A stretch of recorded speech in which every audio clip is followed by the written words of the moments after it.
Bonjour à tous et bienvenue sur le podcast On Azure Grave, votre rendez-vous hebdomadaire pour tous les passionnés professionnels de l'écosystème Azure. Je m'appelle Arnaud Morvillier, je suis architecte solution cloud Azure MVP et fondateur de la société GrowUna. Ce nouvel épisode sera l'occasion de décrypter ensemble l'actualité Azure de la semaine 48 qui s'étale du 25 novembre au 1er décembre. Mais avant de débuter, place à notre petit jingle. Bienvenue sur le podcast On Azure Grave dans lequel nous décryptons l'actualité du cloud Microsoft Azure semaine par semaine. Pour ne rien rater de nos épisodes, n'oubliez pas de vous abonner. Alors aujourd'hui, le sommaire va être d'une simplicité folle. Les équipes Microsoft ont tout donné la semaine précédente pour le Microsoft Ignite. Du coup, nous n'évoquerons finalement que les articles de la semaine. Débutons d'ailleurs avec un article avec une nouvelle nomination pour Microsoft qui a été nominé dans le Magic Quadrant de Gartner comme leader dans la catégorie plateforme d'applications cloud, grâce notamment à la richesse et à l'intégration de ses services. Ce n'est un secret pour personne et encore moins pour vous, mais la plateforme Azure propose des outils variés pour créer, moderniser et innover.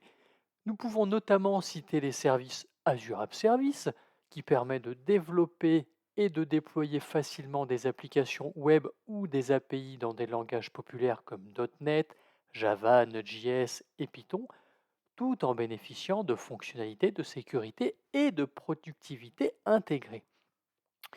Il y a également Azure Container Apps qui est idéal pour les architectures de microservices. Ce service aide à simplifier le déploiement d'applications conteneurisées, notamment avec des frameworks comme Spring Boot. Mais aussi Azure Functions qui vous permet de créer des applications serverless, évolutives et pilotées par des événements avec des coûts optimisés.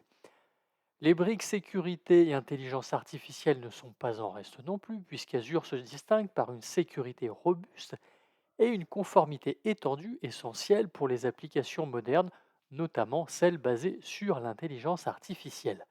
Je citerai par exemple Azure OpenAI Service et les autres outils d'IA qui permettent aux entreprises d'intégrer des fonctionnalités d'intelligence à leurs applications tout en restant conformes aux normes de sécurité de l'entreprise. Je vous propose d'ailleurs deux exemples concrets qui abondent en ce sens. Tout d'abord, la société H&R Block qui utilise Azure pour gérer des millions d'utilisateurs pendant les périodes fiscales grâce à des outils comme Azure Function et Azure OpenAI, outils qui garantissent une expérience fluide même lors de pics de demande.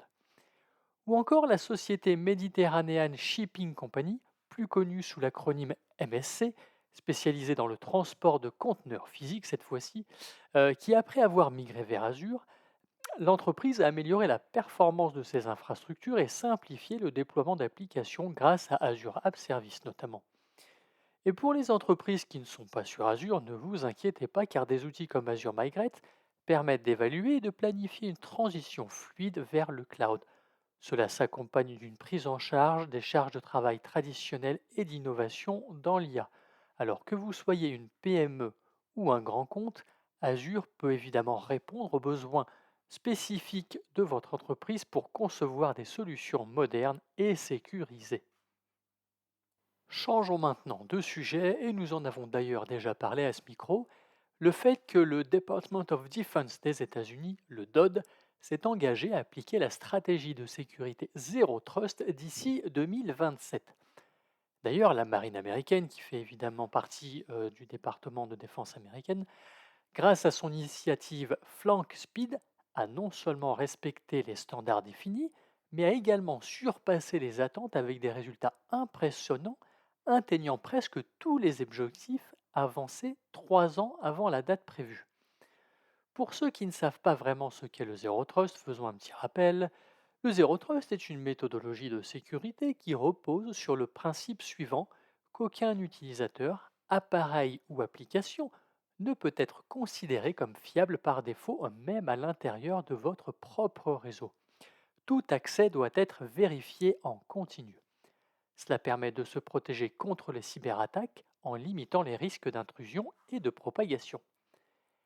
Face au défi du travail à distance induit par la Covid-19, la marine a mis en place une solution cloud sécurisée utilisant Azure et Microsoft 365. C'est donc l'initiative appelée FlankSpeed qui protège plus de 560 000 identités et appareils. Pour cela, et comme nous l'avons déjà évoqué, 7 domaines de protection ont été pris en compte, à savoir les utilisateurs, les appareils, les applications et charges de travail, les données, le réseau, l'automatisation et les analyses. Concrètement, grâce à cette approche, les équipes ont pu détecter et neutraliser toutes les tentatives d'attaque simulées lors de tests de pénétration avancés. Mais pourquoi est-ce si important, peut-être vous posez-vous la question? L'exemple de la marine américaine montre que la stratégie Zero Trust n'est pas seulement une norme à suivre, mais une solution éprouvée capable d'apporter des résultats tangibles. La marine a prouvé qu'il est possible de sécuriser rapidement des environnements complexes, qu'ils soient dans le cloud ou sur site. Par exemple, on peut évoquer les systèmes critiques, qu'ils soient à terre ou en mer, et qui sont protégés contre les cybermenaces. Ou encore les infrastructures existantes qui peuvent être sécurisées sans nécessiter une refonte complète. Bien que ce cas concerne une branche militaire, on est d'accord qu'on parle vraiment d'un domaine très spécifique, mais sachez que les mêmes principes peuvent être appliqués dans des entreprises ou des administrations civiles cherchant à renforcer leur cybersécurité. L'utilisation d'une plateforme intégrée comme Microsoft 365 facilite cette adoption grâce à des outils préconfigurés pour la gestion des accès, des appareils et des données. On peut même retenir 3 points importants. Le premier, la stratégie Zero Trust offre une protection renforcée contre les cybermenaces modernes. Et oui, les outils sont notamment basés de plus en plus sur l'intelligence artificielle. Ensuite, une mise en œuvre réussie repose sur une formation, des outils intégrés et une stratégie adaptée aux besoins spécifiques de l'entreprise. Et enfin, nous parlons ici d'un modèle réplicable, même pour des environnements non militaires, afin d'atteindre un haut niveau de sécurité. Vous l'aurez donc compris, personne n'est à l'abri d'une cyberattaque. En revanche, toutes les entreprises devraient mettre en œuvre des solutions, non pas pour éviter les cyberattaques, mais pour en atténuer les impacts. Alors, la semaine dernière, durant le Microsoft Ignite, plusieurs annonces ont mis en lumière des avancées significatives en matière d'IA sur Azure, avec un objectif clair, simplifier l'accès et l'utilisation de l'IA pour les entreprises, quel que soit le secteur. Essayons de lister ensemble les sujets brûlants autour de l'IA. Premier sujet, Azure AI Foundry, une plateforme unifiée pour l'intelligence artificielle. Microsoft lance Azure AI Foundry, une plateforme centralisée qui facilite la création, la personnalisation et la gestion des solutions d'intelligence artificielle. Elle s'adresse à toute l'organisation, des développeurs aux décideurs, en leur offrant des outils pour intégrer rapidement l'IA dans leurs applications et réduire les coûts. Par exemple, un développeur peut créer une application d'analyse prédictive directement à partir d'un environnement familier comme Visual Studio, tandis qu'un chef d'entreprise peut suivre en temps réel le retour sur investissement de ses initiatives d'IA. Sujet numéro 2, Azure AI Agent Service, des processus métiers automatisés. L'automatisation des tâches routinières devient accessible avec Azure AI Agent Service. Ces agents intelligents peuvent gérer des processus tels que l'approbation de factures ou la gestion de commandes, tout en permettant des interventions humaines sur les décisions clés. Par exemple, une entreprise peut automatiser le traitement de ses emails entrants en priorisant ceux nécessitant une réponse immédiate. Sujet numéro 3, un catalogue élargi de modèles d'IA. Le catalogue Azure propose désormais plus de 1800 modèles allant de la génération de texte à des solutions spécialisées pour des secteurs comme la santé ou la finance. Par exemple, un hôpital peut utiliser un modèle pour analyser des IRM ou un industriel pour optimiser sa chaîne de production. Sujet numéro 4, amélioration de la recherche augmentée. La recherche augmentée par récupération, plus communément appelée RAG, dans Azure AI Search, permet de fournir des réponses plus précises et contextualisées.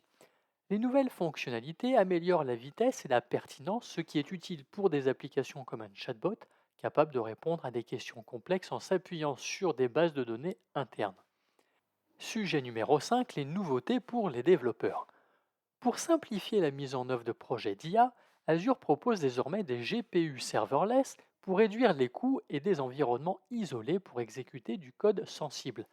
Ces outils permettent par exemple d'entraîner des modèles d'IA personnalisés sans se soucier de l'infrastructure. Sujet numéro 6, sécurité et conformité renforcée. Les entreprises peuvent s'assurer que leurs solutions d'IA respectent les normes éthiques et légales grâce à de nouveaux outils de gouvernance et de rapport. Une organisation de secteur public peut par exemple documenter et auditer toutes ces initiatives d'IA pour garantir leur conformité.